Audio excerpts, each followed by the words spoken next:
Ang kwento ay nagsimula sa isang dalaga na si Han Gonju na sumasagot sa mga tanong ng kanyang guro. Sinabi nito na mahilig siyang kumanta at sinabi na kung ano man ang nangyari ay hindi niya kasalanan. Gayunpaman ang kanyang mga guro ay pinaalis siya sa paaralan at hiniling sa kanya na mag-enroll sa ibang paaralan. At matapos na patalsikin sa paaralan, hindi alam ni Gonju kung ano ang susunod nitong gagawin at ang guro nito na si Mr. Lee ay nagtungo upang tulungan siya. Tinulungan niya itong makahanap ng bago paaralan sa isa pang lungsod at nakapasok ito ngunit walang itong matutuluyan sa lugar. At dahil walang ibang pagpipilian, inalok ni Mr. Lee na manatili ito kasama ang kanyang ina sa loob ng ilang araw. Gayunpaman tumanggi si Miss Cho na payagan ang hindi nito kilala na manatili sa kanyang bahay, ngunit pagkatapos ng pagpupumilit ni Mr. Lee, pumayag ito na tumira si Gonju sa loob lamang ng isang linggo. At sa sumunod na araw dumating si Gonju sa bago nitong paaralan kung saan pinakilala siya ng kanyang guro sa klase. At pagkatapos ng klase nagtungo ito sa isang cyber cafe at sinusubukan na hanapin ang address ng kanyang ina gamit ang isang lumang numero ng telepono.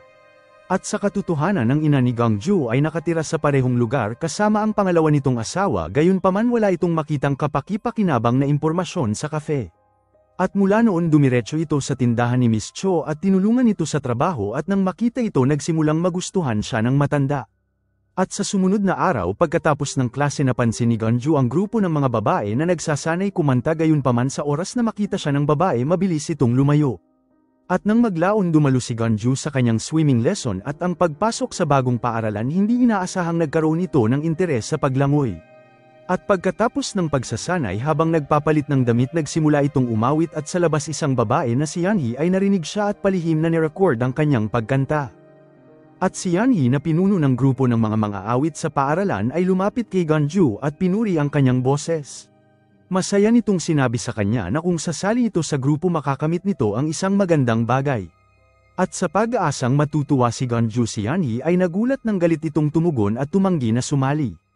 At pagkatapos nito lumabas si Gonju upang hanapin ang kanyang ina at kalaunan ay natuklasan nito na nagtatrabaho ito sa isang tindahan sa lungsod at nang makita ito pagkatapos ng 3 taon ay napuno siya ng labis na tuwa na tila nakahanap ito ng dahilan para magpatuloy sa buhay.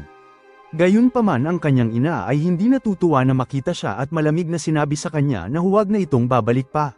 Si Gonju ay labis na saktan at matapos ng paghahanap sa kanyang ina sa loob ng 3 taon tinanggihan agad ito ng ganun kadali.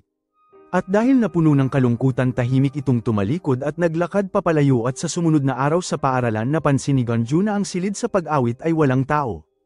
At sa pagsamantala ng sandali kinuha nito ang isang gitara at nagsimulang kumanta at hindi niya alam si Yanhee at ang grupo ay pinapanood siya mula sa labas.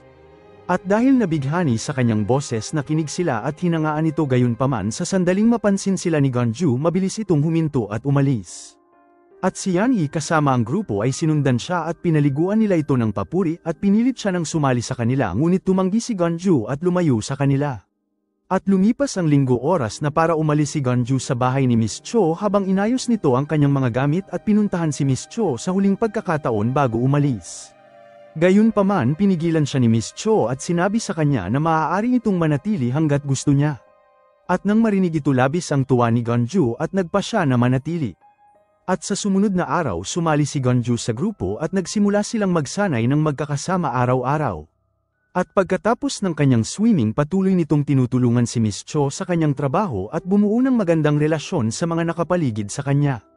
At isang araw ang kanyang dating guro na si Mr. Lee ay binisita siya at sinabi nito sa kanya na ang mga lalaki na sangkot sa nakaraang insidente ay hindi malamang na makatakas sa kahihinatnan dahil sa malakas na ebidensya laban sa kanila. At nang marinig ito nakaramdam ang dalaga ng maliit na kaginhawaan at makalipas ng ilang araw sabik na sinabi ng mga kaibigan ni Gonju na pinadala nila ang kanyang music video sa isang agency at nagustuhan nila ito at nais nila na makita siya.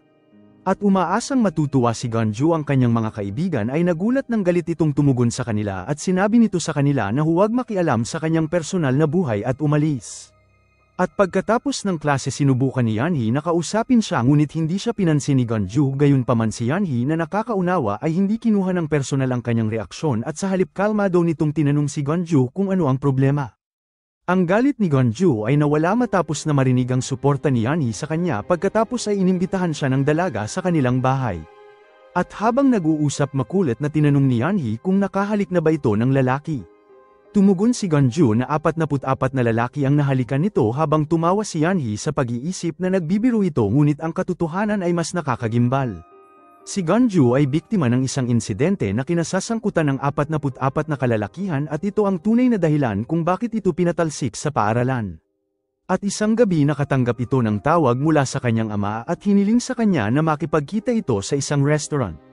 At nang dumating ito binigay nito sa kanya ang isang papel at pinapirma siya at ngunit nang magtanong ito kung bakit tumanggi ito na ipaliwanag ito sa kanya. At sa sumunod na araw sa paaralan ang kanyang mga kaibigan ay nagtanong sa kanyang pangarap at kung ano ang gusto nitong gawin sa kanyang buhay. Tumugon si Gonju na mayroon lamang itong isang pangarap na matutong lumangoy kahit man lang 25 na metro. At nang marinig ito ang lahat ay tumawa at hindi alam na mayroon itong malalim na dahilan sa kanyang pangarap. At sa gabi habang pauwi nakatanggap si Gonju ng tawag mula kay Mr. Lee at mabilis itong nagtanong kung may pinirmahan ba itong papel at nang tumugon labis na galit ang guro at binalaan siya na huwag na pipirma sa kahit na ano nang hindi niya naiintindihan kung ano ito. At dahil nag-aalala pa ulit-ulit nitong tinawagan ng kanyang ama matapos na makauwi ngunit hindi na ito sumasagot at sa mga sandaling yun napagtanto nito na pati ang kanyang ama ay pinagtaksilan siya. At sa sumunod na araw nang dumating si Gonju sa paaralan nagulat ito nang malaman niya na ang kanyang mga kaibigan ay nilagay ang kanyang video online habang pagkabalisa ang bumalot sa kanya at sinigawan niya ang mga ito na burahin ito agad. At dahil nasaktan sa kanyang reaksyon ang isa sa mga babae ay nagkomento na walang may gusto sa kanya dahil sa kanyang pag-uugali. At nang maglaon habang nasa klase ito isang grupo ng matatanda ang biglang pumasok at pinalibutan siya at sila ang mga magulang ng mga kalalakihan na sangkot sa insidente sa kanyang nakaraan. Pinilit nila itong pumirma ng isang dokumento ngunit si Gonju na napuno ng takot ay nagawang makatakas at nagtago sa isa pang silid. Ang eksena ay napunta sa isang flashback at pinapakita ang buhay ni Gonju sa kanyang sariling nayon.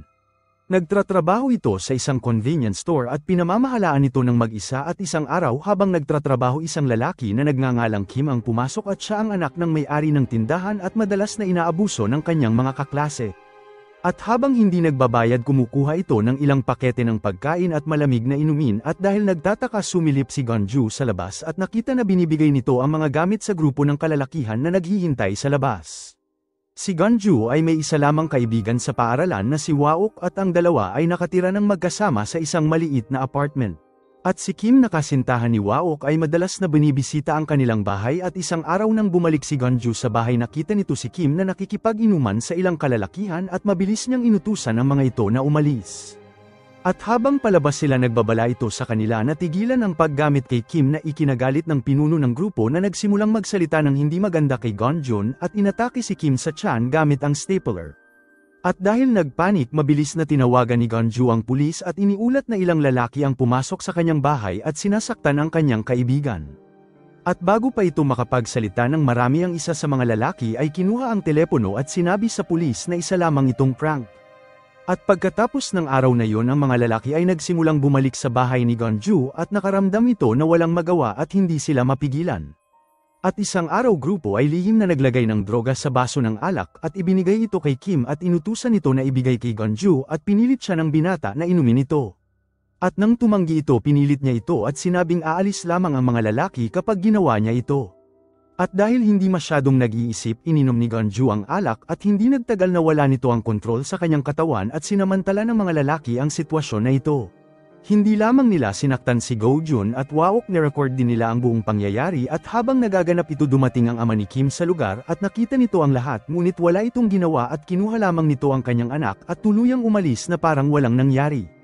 At kasunod ng pangyayari si Waok na hindi kinaya ang sakit at kinuha ang kanyang sariling buhay sa pamamagitan ng pagpapatiwakal nito sa ilog. Pagkatapos ang kwento ay bumalik sa kasalukuyan at ang nobyo ni Miss Cho na isang pulis ay hinatid ni Gonju pauwi at pinaalam kay Miss Cho ang tungkol sa kanyang nakaraan. At habang nag-uusap sila dumating si Gonju dala ang kanyang gamit at handa nang umalis habang nagpaalam ito kay Miss Cho at nagtungo sa pinto gayunpaman ang kasintahan ni Miss Cho ay sinundan siya at pinigilan siya. Binigay nito ang bail paper ni Kim at sinabi na si Kim ay inosente at sinabi pinilit lamang siya na gawin ang bagay na yun. At sa kabila ng kanyang pagmamakaawa tumanggi si Gonju na pumirma at para sa kanya si Kim ay may kasalanan din tulad ng iba sa nangyari sa kanya. At sa gabi si Gonju ay nanatili sa isang shelter at tumawag ng ilang beses sa kanyang ama ngunit hindi ito sumasagot sa kanya. At dahil desperado tinawagan nito ang kanyang guro na si Mr. Lee at pinaalam sa kanya ni Mr. Lee na ang sitwasyon ay mas lumala kung saan kumalat ang balita tungkol sa kanya at sinabi rin nito na pinagkanuno siya ng kanyang sariling ama at kinuha nito ang lahat ng petition money at biglang nawala. Samantala si Yanhee at ang mga kaibigan nito ay nalaman ang tungkol sa nakaraan ni Gonju at nakaramdam ng labis na kalungkutan at dahil nais na suportahan siya nagpadala ito ng mensahe at sinabi na hindi niya kasalanan nito at nagmamakaawa na bumalik siya. At sa sumunod na eksena si Gonju ay nakatayo sa tulay dala ang kanyang bag at walang pag-aalinlangan tumalon ito sa ilog at habang nahulog ito isang boses mula sa nakaraan ang nagsalita at nagtatanong ang kanyang kaibigan kung bakit nais nitong matutong lumangoy at tumugon si Gonjun na kung babaguhin nito ang kanyang isip gusto ko magsimula ng panibagong buhay. At sa halip na malunod nagsimulang lumangoy si Gonju at mas pinili na ipagpatuloy ang buhay. Salamat sa panunood. Kung nagustuhan mo ito huwag kakalimutan mag-like at subscribe para sa mga susunod pa nating recap.